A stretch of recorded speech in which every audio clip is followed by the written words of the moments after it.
Welcome to Muslims and Mental Health with Sister Heather, a groundbreaking program looking at mental health issues through the biopsychosocial spiritual paradigm. Welcome back to another episode of Muslims and Mental Health. Today we'll be discussing the psychology of Islamophobia. Islamophobia is the prejudice against and hatred towards or fear of the religion of Islam or Muslims. It is estimated by the FBI on average 145 incidents of hate crime toward Muslims is committed in America in any given year. This is believed to be underestimated as many crimes go unreported or go reported and then not filed, and often excludes any Muslims that don't have Arab-sounding names. So this data is considered to be underestimated of what the actual incidents are. And I'm going to be joined today to discuss this by the Executive Director of CARE, the Council the Executive Director of CARE, the Council on American Islamic Relations of Los Angeles, Hussam Ayloush. Hussam is a lifelong human rights activist who is passionate about promoting democratic societies in the U.S. and worldwide, in which all people, including immigrants, workers, minorities, and the needy, enjoy freedom, justice, economic justice, respect, and equality. He took his current position as the executive director at CARE Los Angeles in 1998. He has appeared on local, national, and international media programs such as CNN, MSNBC, KABC, KCBS, Fox, Al Jazeera, KTLA, PBS, BBC, NPR, KNX, KFWB, and KFI. He's also been interviewed and published by a number of local and national newspapers such as the LA Times, the Press Enterprise, the Daily Breeze, the Orange County Register, the New York Times, Chicago Tribune, USA Today, Christian Science Monitor, San Jose Mercury News, and various newswire services on American Islamic issues. So as you can see, he has had a wealth of experience as a media presence, and I'm so honored to have him here today on the show. Welcome to our show. Thank you, sister. So I want to start today by asking you if you could just start by giving us an idea of what Islamophobia is. Sure. I mean, the definition you gave is actually a very accurate one, but maybe we'll differentiate a little bit between two types of people who promote who deal with Islamophobia. So we have the first part are people who are actually deliberately promoting fear of Islam or irrational fear of Islam. There are people. These are people who might not necessarily think Islam is bad, but for various reasons, political agendas, financial gains, whatever the reason might be, they are promoting that fear of Islam. Mm-hmm. These are the people who constitute a small number, but they're the ones who are the most vicious and most effective in creating this anti-Muslim sentiment in the world and in this country. The other type of people who also are part of the Islamophobia, category are the people who fear Islam, but mostly out of ignorance. People who are misinformed or uninformed about Islam, and they just watch some TV channel that says Muslims are evil, Islam is a threat, and then they have this fear of Islam. So sometimes we define these people as the second victims of Islamophobia. The first victims being the Muslims themselves, but the second victims are the ones who actually end up believing this deliberate defamation of Islam. Mm-hmm. And so in those two categories, in the first type, what would be an example of people who do that? Sure. Are you talking about media or are you talking about something more? A combination. It's actually a whole industry today, the industry that contains so-called think tanks. There are media outlets, Fox News and some other. There are bloggers, right-wing bloggers, people who write. There are politicians. There are politicians such as candidates nowadays, Trump and Carson and others who are promoting this fear of Islam, maybe to gain votes. Others, maybe media outlets to gain viewership.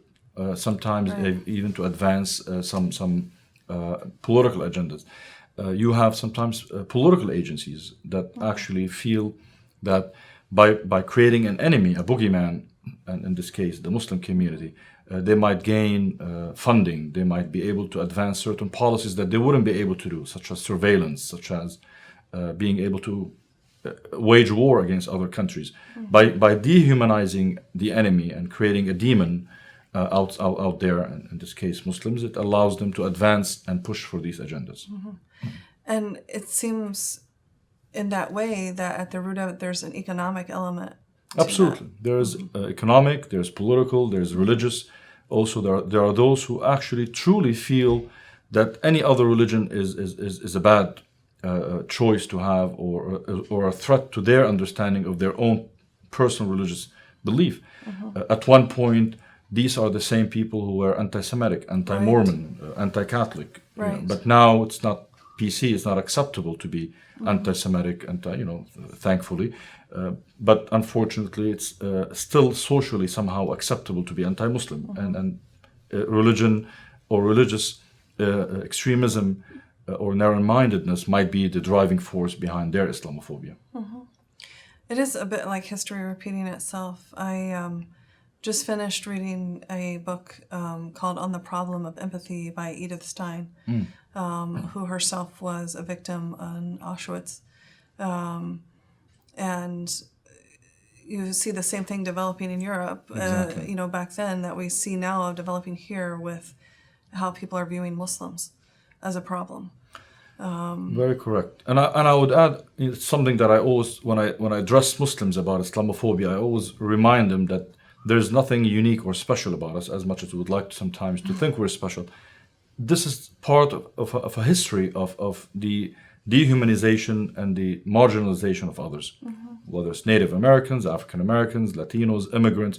There has always been a need to have someone outside to make as a boogeyman and as the enemy, as the other, to again push whatever that gain might be, economic, political, religious, etc. It just happens to be us nowadays. History does repeat itself.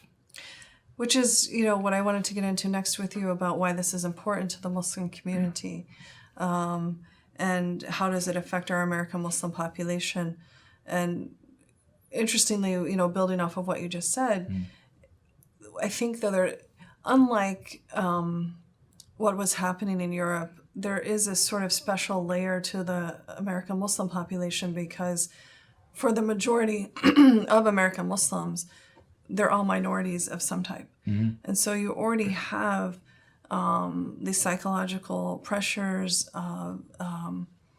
the stigmas, the discrimination that they're already encountering, whether, like you said, it be African Americans or it be people from the Middle East or people from South Asia, East Asia. They all experience some type of discrimination already.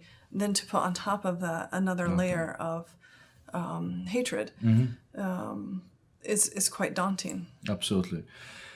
I mean, sometimes people ask me, why should we care? I mean, within the Muslim communities, they think this is maybe a philosophical, maybe this is some academic debate. Let's let them riot, we riot back, let think tanks fight. Well, the reality is Islamophobia has a negative impact on us, on our lives, on our children's lives.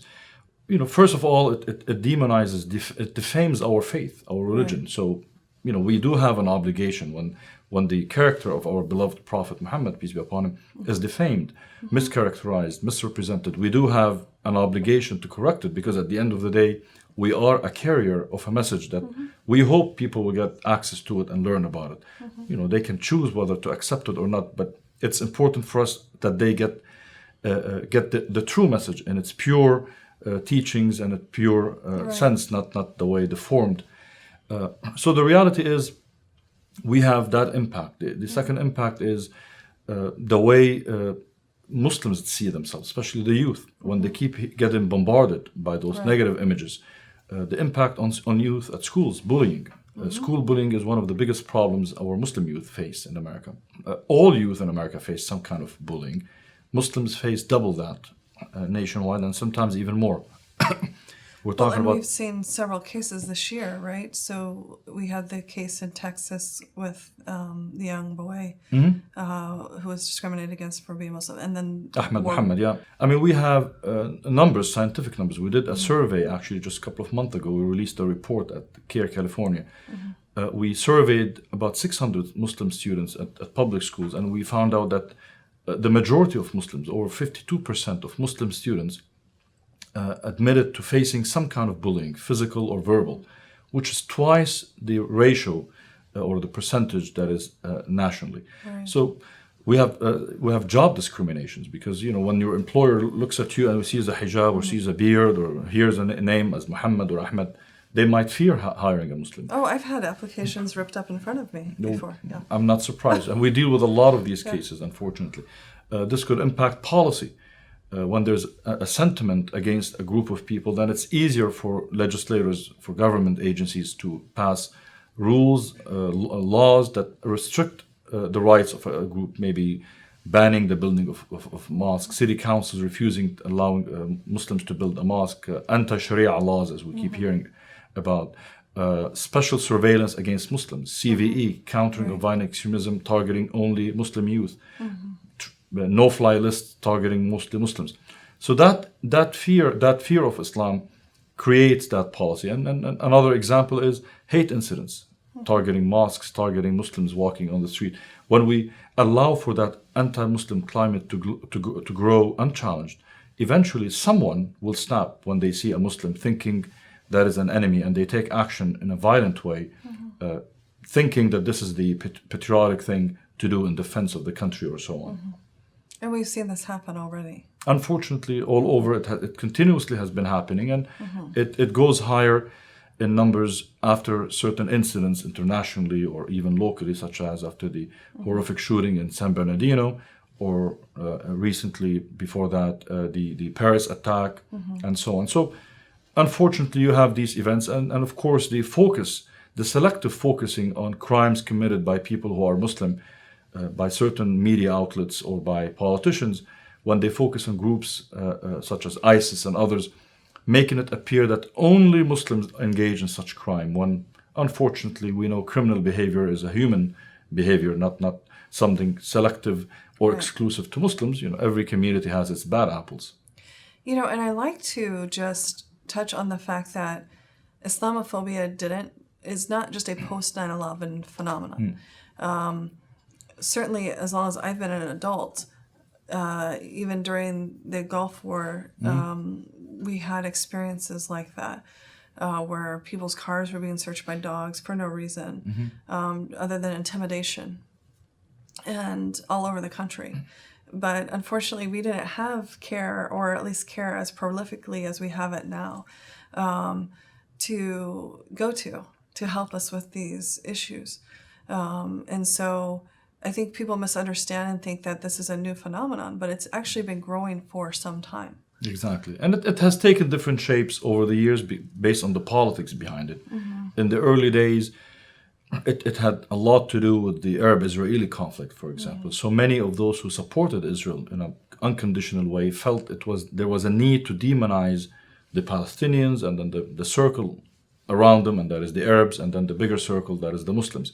So initially it started very political by a small group of people, for political reasons, but now it expanded to bring in other factors.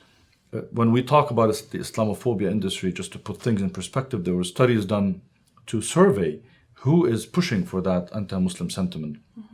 There were found that there are 37 full-time organizations and entities in the country spending about $40 million a year to promote this fear of Islam and this misinformation about Islam. It's very deliberate. It's not something brewing on its own. There are some people who sit behind a desk every day, waking up in the morning, spending the whole day about pushing those frames. Wait, could you give me those statistics again? So how many organizations? 37 organizations. 37 organizations and $40 million a year.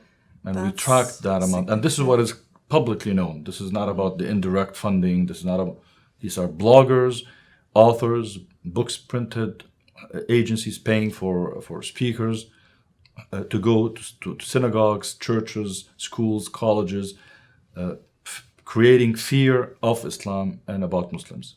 Wow. That's a lot to digest. Unfortunately. And so what has been your experience in dealing with all these key stakeholders and raising awareness about Islamophobia? One thing I always remind myself and the rest of the Muslim community and the larger community is that people behind Islamophobia or behind bigotry in general are the minority. They're just vocal.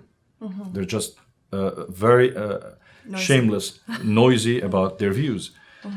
But if you talk to most people, even those who have negative perspectives about Islam, once they get a chance to engage with a Muslim neighbor, co-worker, doctor, cab driver, and then they find the commonality that they have with such a person, eventually their anti-Muslim sentiment really goes down or decreases drastically.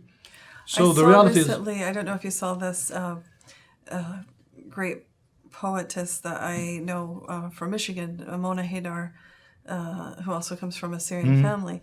I know the family, but what did she say? And her husband, who's a convert, went to Boston and bought donuts and coffee, and were asking people to ask a Muslim, and they met with a lot of people coming by, and it seems like it was pretty effective, like along the lines of what you're talking about. But we just need to multiply that. And there are studies done by the hundreds, so Absolutely. that people can actually, because yes, they did a study, right? Pew did a study where people just don't know Muslims. Once you survey people who know a Muslim, the number of people or the percentage of people who have negative or unfavorable views about Islam drastically drops. So it is the key. The key is great to have organizations such as CARE and ISNA and the mosque and the school and the activists. But the reality, the only people, or the people who would make the biggest difference in challenging Islamophobia are the Muslims themselves. Right. If everybody talks to their coworker, take the time to talk to their neighbors, classmates, friends, we would be able to challenge those who are deliberately trying to misrepresent Islam.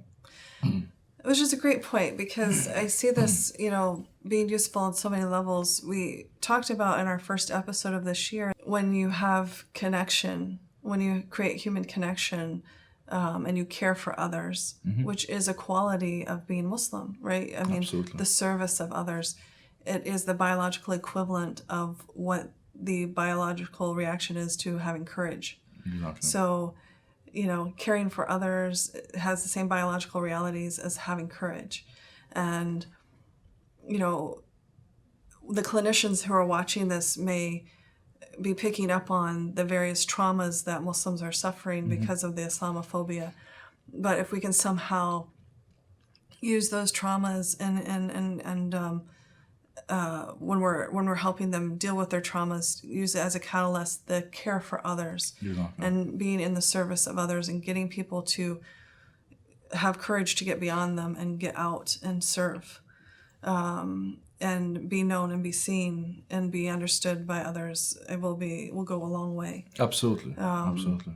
But because of what is happening, we know this is traumatizing our community. Even if they don't experience direct trauma, they're getting vicarious trauma. So, for example, when we see the images coming out of Syria and Afghanistan and Iraq and Burma, a lot of places, people oftentimes get what we call vicarious trauma, because the images are so great that it can be traumatizing in and of itself. Absolutely. So Muslims are experiencing a great burden in their psyches around, what is being spawned by Islamophobia, and other things like war. But Islamophobia is having a great impact.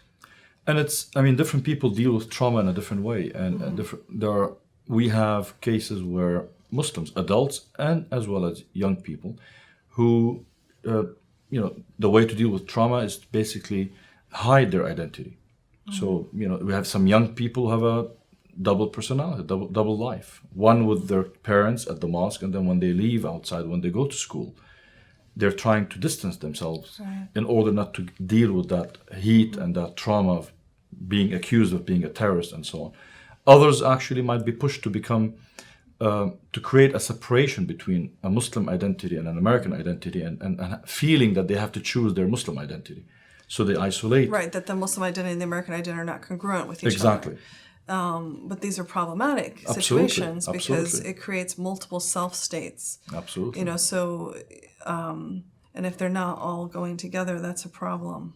That's why it can develop into a problem. That's why I actually appreciate the approach of when we deal with the impact of Islamophobia, that we have to look at the psychological, emotional, intellectual being of it. It's not just a legal think that care, we'll deal with the legal part as care. Right. That's something we can handle, but we certainly need the experts who can deal with the emotional impact and trauma caused by that Islamophobia, by the images of war, by the images of the demonization of Muslims themselves.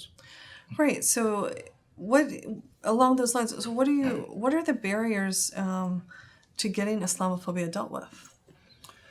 I think, first of all, we have to make sure that society at large and the Muslim community in specific acknowledges that it exists. As long as we're in denial, there are some in the country who say there's no Islamophobia, we're just legitimately fearful of you guys.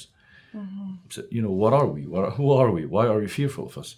So the fact that some people are still in denial is a problem, because you can't handle a problem unless we all agree that there's a problem. If people deny there's a problem of racism, we're not going to sit down and propose solutions for it. Right. So this is one form of racism. It's an anti-Muslim and it bigotry. seems that those who are the loudest have been successful in trying to make Muslims a foreign entity. Like, exactly. We're not American, when I don't know what else we could be. Yeah, it's the other. You can never trust them, and even when they say something good and right, they're actually pretending. So you can't win. If you say something bad, you're deemed as bad, and if you say something good, well, you're faking it. You really didn't mean it. It's a no-win situation. But of course, again, it's difficult to win over these people. Those who are deliberate about their Islamophobia, I don't think there's any interest or any benefit in investing too many resources there. What we need to do is to invest with the rest of the country, with the rest of the public, the one that is being misinformed. And the way to do that is, again, acknowledge and recognize that there's a problem, using statistics, using numbers. Number two, we need to build coalitions, alliances. We need to find friends and partners. As, again, most people who are sensible, who are educated, who are fair-minded, once given the facts, will change their views. And they might be willing, and many are already, willing to speak up against this very dangerous phenomenon. This phenomenon is not just bad for Muslims. This anti-Muslim sentiment that exists, which ends up leading to policies, creating national security problems. We fuel, when somebody like Trump talks about banning Muslims from coming to the U.S. What is he doing? He's basically fueling, or basically doing the work of ISIS in America, because he's helping ISIS recruit people, because ISIS keeps lying and saying, hey, everybody hates Muslims and you're not accepted by the West or by America, which is not true. But when Trump says something like that, he's actually helping groups like ISIS. So we have to point out these things. And groups like the KKK, because the largest number of, the largest group in America of Muslims are African American. So not only are you, promoting, violence against a group that has experienced racism, but they also identify as Muslim, so it's like a double whammy. So it bespeaks a real ignorance of understanding anything about Muslims whatsoever. Exactly. Another aspect of how to deal with, or maybe a barrier you mentioned in terms of dealing with Islamophobia, is the fact that sometimes Muslims are shy about marketing their good work. We have one of the largest ratio of doctors in the country, largest ratio of people who hold PhDs and masters, even level of income. Of course, I'm not generalizing. We also have the poor and those who are struggling, and like any other community. But in general, we do have a higher ratio than the rest of the country, than the average numbers. And a lot of people do great work, charitable work. They help the homeless, feed the homeless, free clinics, you name it in terms of work. But it's part of our religion to be modest about things. Right. So most Muslims have a hard time publicizing the good work they're doing. And that becomes a barrier in a way. And I call upon my brothers and sisters in the Muslim community that, I know modesty and seeking God's reward and Allah's rewards is a goal. But let's think how people would perceive the Muslim community once they know the great contributions that are being made by the doctors, the nurses, the teachers, the workers, the volunteers around the country. And this one of the ways, as you mentioned earlier, when people connect you with good work, then they don't believe the negative news and the false news about you. Right. Well, I want to actually continue to look at the barriers a little bit more, but I need to take a short break for our sponsors. Sure. So we're going to take a short break for our sponsors, and we'll be right back. Hi,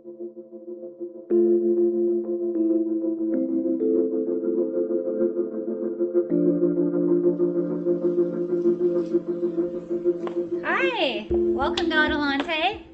This is Adelante Recovery, and my name is Yvette Kuglin, and I'm part of the staff. Adelante Recovery Center has helped people in dual diagnosis for 5 years. We accept most PPO insurances and provide luxury accommodations and 24-hour support. To speak with an admissions counselor, call 1-888-242-4450. A lot of time we don't even know what's wrong with us, and sometimes we need to get away to figure that out. So if you want to go for a little retreat out in Corona del Mar, which is a confidential location, we're here to help. So we're only a phone call away. Thank you. Welcome back to Muslims and Mental Health. Today we are discussing the psychology of Islamophobia with Brother Hussam Ayloush. I'm happy to have him here, and we're going to continue our discussion. We left off talking about barriers, and I just wanted to give you an opportunity to mention if there are any more barriers that you can identify to us dealing with Islamophobia in America. Sure. I think also, in an unfortunate way today, every Muslim is perceived as the ambassador of and for Islam, and nobody likes that. Nobody. Right. I don't want to be. I'm an engineer. I want to live my life, but the reality is today we're under the spotlight. Think of it as being forced with a microphone in front of your face for the time being. So we can make a challenge into an opportunity. So a barrier is that the shyness that Muslims have. A barrier is Muslims' unwillingness to be a representative of Islam. Maybe because they think they don't have the knowledge, or maybe they don't think they're good of a Muslim to do that. But it's an opportunity to improve on ourselves. Realize that today your co-workers, your neighbors, your friends expect you to know more about your religion than they would know about their own. It's fine. Let's invest more time in seeking that knowledge, be ready to explain things, explain politics, religion, the difference between politics, religion, the impact of policies, the impact of Islamophobia. So that's a barrier, that the unwillingness sometimes to be placed in that position. Yeah, I see that, right? Because I think there's too much emphasis on trying to get people to understand the religion of Islam, right? As opposed to the people. Because I think most Americans, they just want to know that the character of Muslims is something that they identify with, they can get along with. Getting into the details of their religion, I don't think as important for them to just know us. We're not seeking to go and convert everyone. Exactly. We just want to have neighbors and get to know each other and be friendly. Very interesting point to make, because I remember, for the last 20 years, I've been giving a lot of talks at churches and schools, and I remember my first couple of years when I would be invited to speak about Islam. My Islam 101 talk was the 5 pillars of Islam. Here's how we pray. This is how we fast. And then some friend of mine who was not Muslim, who came to me and told me, nobody cares about theology because you pray that way, I pray that way, somebody else doesn't pray. Who cares? Doesn't make you good or bad. I want to know more about your values. And I know you have good values, but I think it's important for people to do that. So I changed my talk. The theology became a really tiny part. And the rest was about the concept of justice, the concept of equality, human equality, goodness to neighbors, parents. And the impact of those talks became amazing. The drastic change in the way people perceive Islam. So you're absolutely right. People are looking for the commonalities. Commonalities are values. All of us care about our neighbors, about goodness, hate evil, hate those who kill, those who steal, those who lie. And when people know that this is what Islam stands for, then they can relate in a much easier way. I think if we spent a lot more time focusing on the last sermon of the Prophet, because all of the Prophet Muhammad, all of the issues that were in that sermon are common human values, issues, and they're issues that we're still confronting today. Absolutely. The issues of finance, crooked finance, racism, and women and children, and all of these things. Yeah. We're still confronting these issues. Very true. And so we're going to move on a little bit from that, and I want to ask where where has help come from in working on Islamophobia with other people or entities that may have helped with this fight against Islamophobia? Because Islamophobia is a multifaceted problem, it's going to need a multifaceted solution. So when the problem came from academia or pseudo-academics, we needed the true academics to respond. So when somebody produces a fake book that misrepresents the Quran, we need the academics to come and clarify that. We need when there are people when the issue is political, when politicians make false claims. So we've had allies in the field of academia. You know, Dr.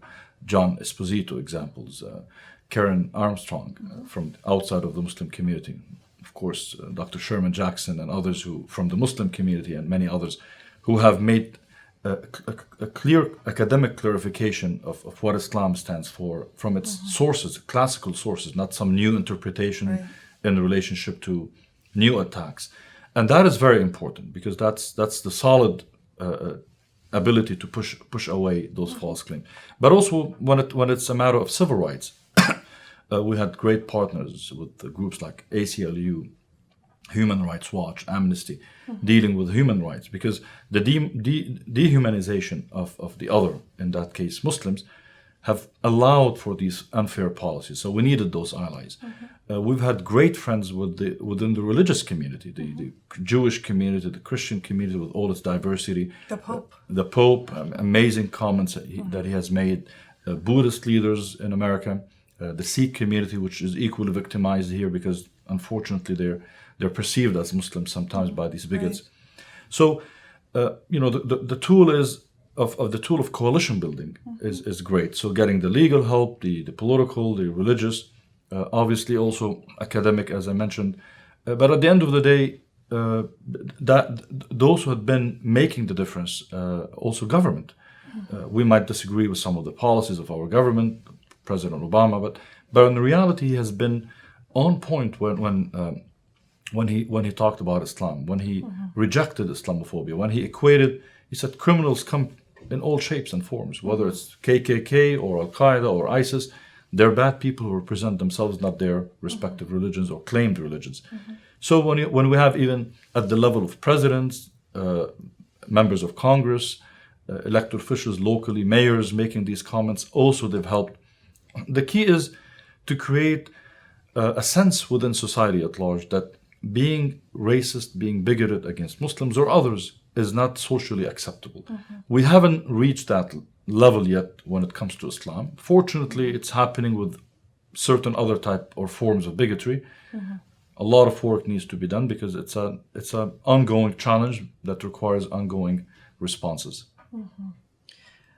Along those lines, are there any entities that you would like to see step up to help that aren't represented right now in terms of being a help?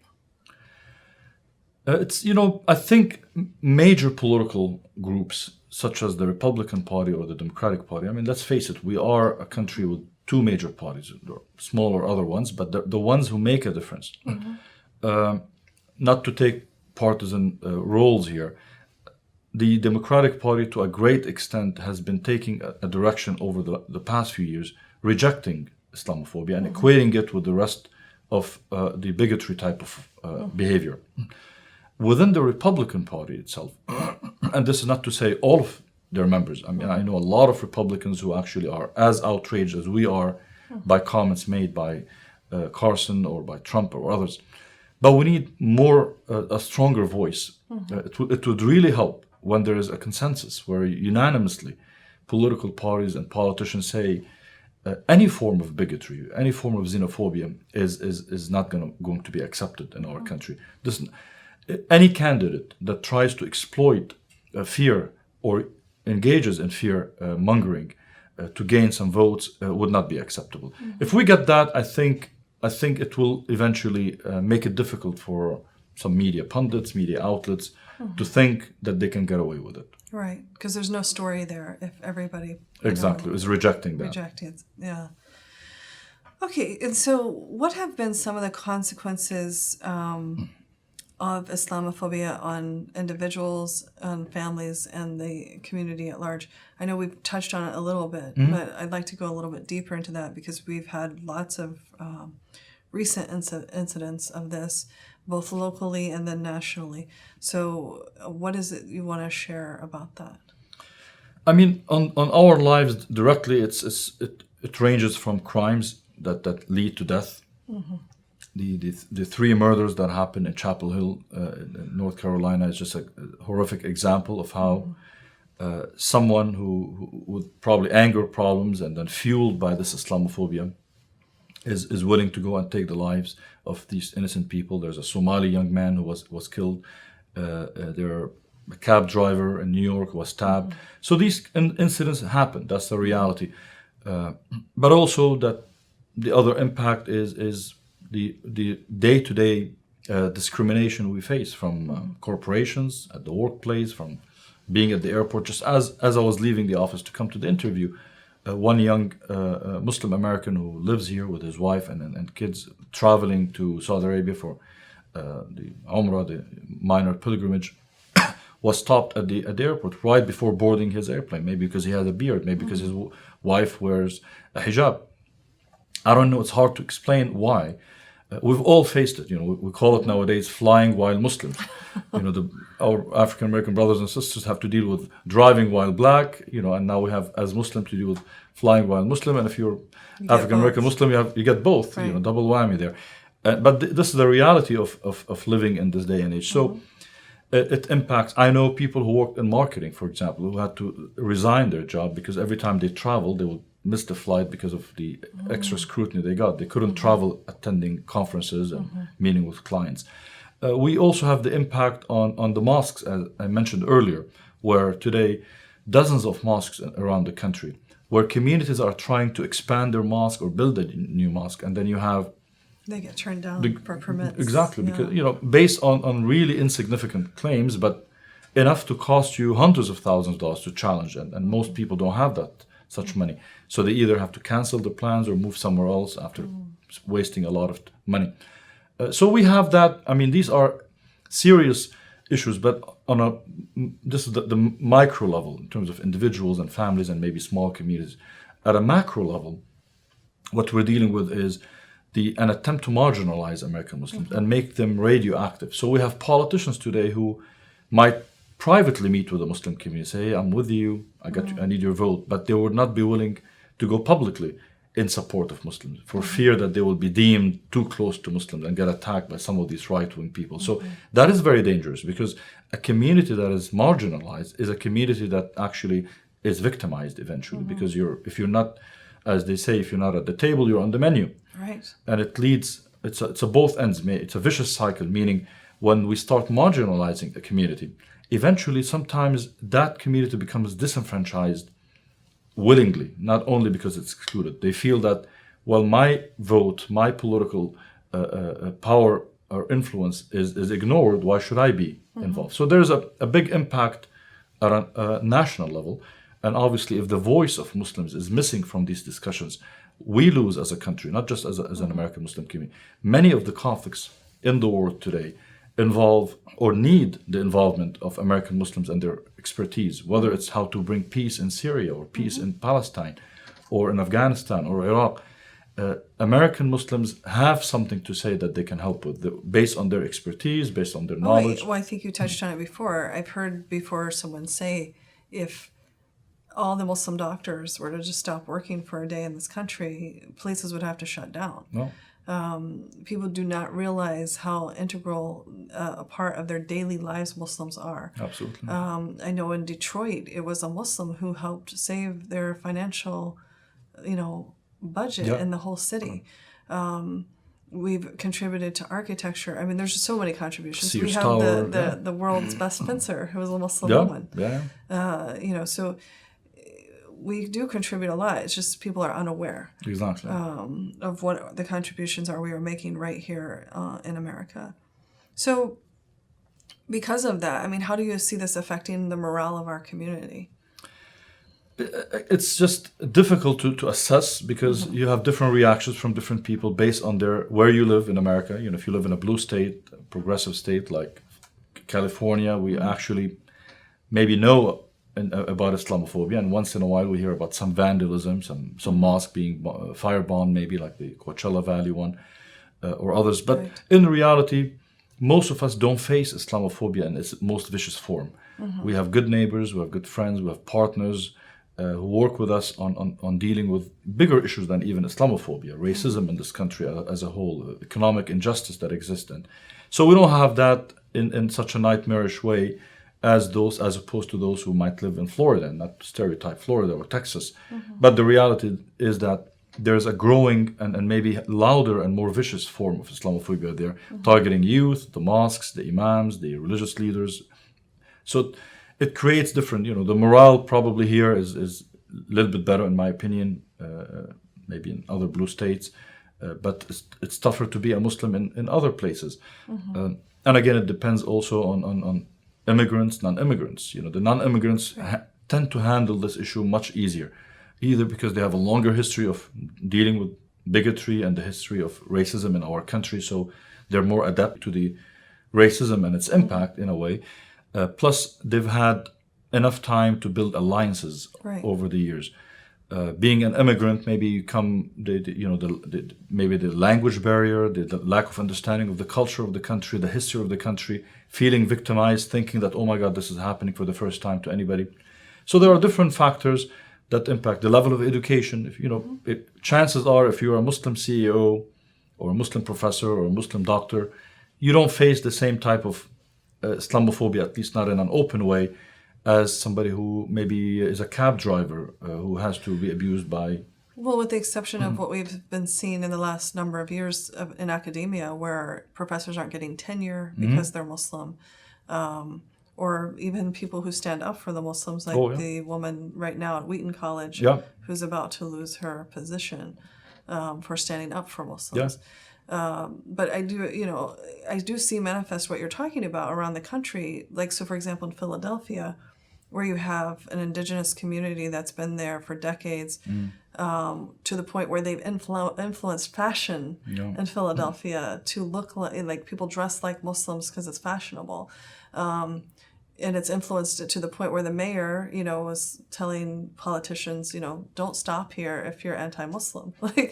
We don't want you here because that's not going to fly here. To other parts of the country where you don't have as much familiarity or connection. Exactly. And it's and those spaces are really dangerous. I think, in the larger metropolitan areas, we have a little bit not easier time. I don't think it's the right word, but like an advantage, yes, of the fact that there are so many concentrated Muslims. Exactly. The strength in Southern number. California is one of the largest populations. So it is different around the country. Like when I'm here in Orange County or in Southern California with my wife wears the hijab. I look Middle Eastern, I guess. I rarely notice any looks at us, but we just came back from driving to Texas, and we drove through Arizona and New Mexico, and that must have been interesting. For the most part, it was a very friendly experience, and I love Texas. I spent years there. For the most part, it was really a good experience. But when you go outside of the main cities, people notice you. They look at you. I mean, maybe out of curiosity, and different people deal with these things differently. And sometimes some people are maybe not looking with curiosity. Maybe they're looking at, what are you doing here? Right. Well, I really noticed it myself when, after the events in San Bernardino, my daughter, who was in the passenger side as we were going to school, was noticing menacing looks. I was driving, so I didn't notice, but she was noticing. So I know that even where we have such a high concentration, it happens. It could happen, of course. And so it's just good to be aware. So lastly, I want to ask you, how do you see people being able to help reduce the negative effects of Islamophobia? I mean, we've talked about connection and service.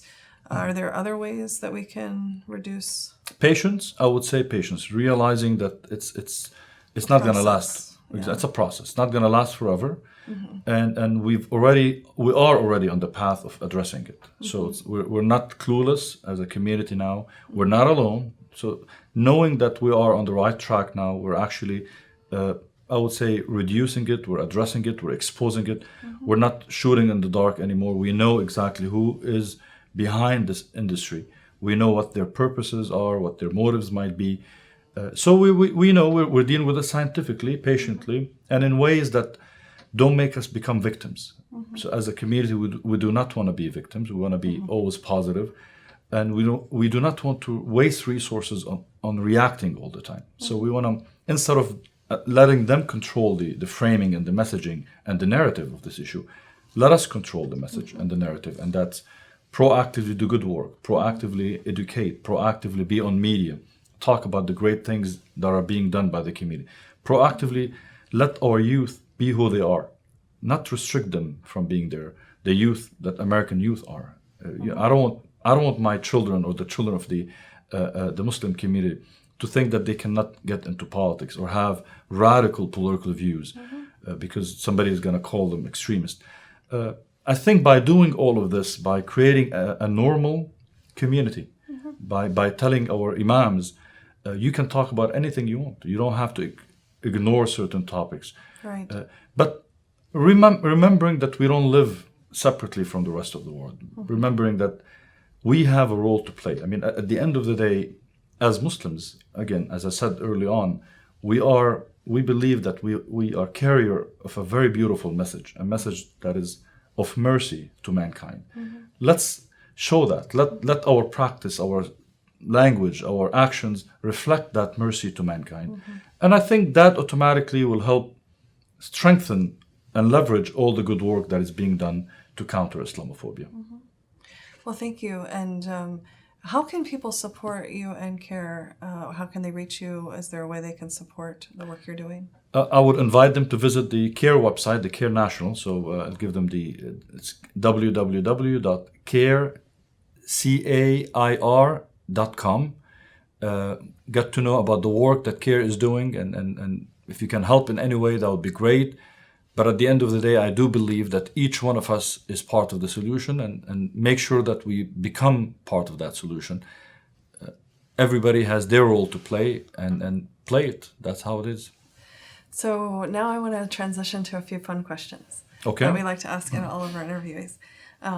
So who is your favorite Muslim hero, if you have one, and why? I know I'm going to be, I think, I will just say, make it simple. My favorite figure has been Umar ibn al-Khattab, the great companion of the Prophet ﷺ. He has always, I mean, he probably, obviously, different era, but reading about him is what made me really interested in Islam in a strange way. Okay. And what is your favorite concept in Islam, and why? The concept of speaking for justice, even against yourselves. You know, oh, who you believe in the Quran, the Quranic concept of oh, who you believe, you know, be steadfast witnesses for justice on behalf of God, basically, even if it is against yourself. Because I think if we fail to be holders of truth and justice against ourselves, we lose credibility to do it against others or against other injustices. So, because I see a lot of religious people, including Muslims, we all talk about justice and about equality and about fairness, but we rarely, or sometimes, I don't want to say rarely, but sometimes we forget about doing it against ourselves, meaning ourselves, our tribe, our people, our country, our fellow Muslims. If we succeed in doing that, it becomes much easier to do it for others. And what about your favorite word? That's a tough one. I don't have one, but I like the Arabic word for truth, haqq, you know, mainly because it's the name of Allah subhanahu wa ta'ala, one of the beautiful names of Allah subhanahu wa ta'ala. Short word, but a lot of deep meanings. So nothing philosophical. Great. That's absolutely great. Okay, so thank you so much for joining us today. It's been a pleasure having you here, and I feel that this is going to be quite informative for people, and I'm hoping that both clinicians and our community learn a lot from this. So thank you again for coming. My pleasure. Thank you for hosting me. And this concludes another episode of Muslims and Mental Health. Again, if you have any questions, comments, or concerns, we always appreciate your feedback at nafshealertherapy@gmail.com. That's NAFSHEALER therapy@gmail.com. And you can join us also on our adjunctive website at www.nafshealertherapy.wordpress.com, where you can download self-test and other worksheets to help you with your psychological needs, as well as listen to stress reduction audio for free. So please take a moment to check out our website, and thank you for joining us.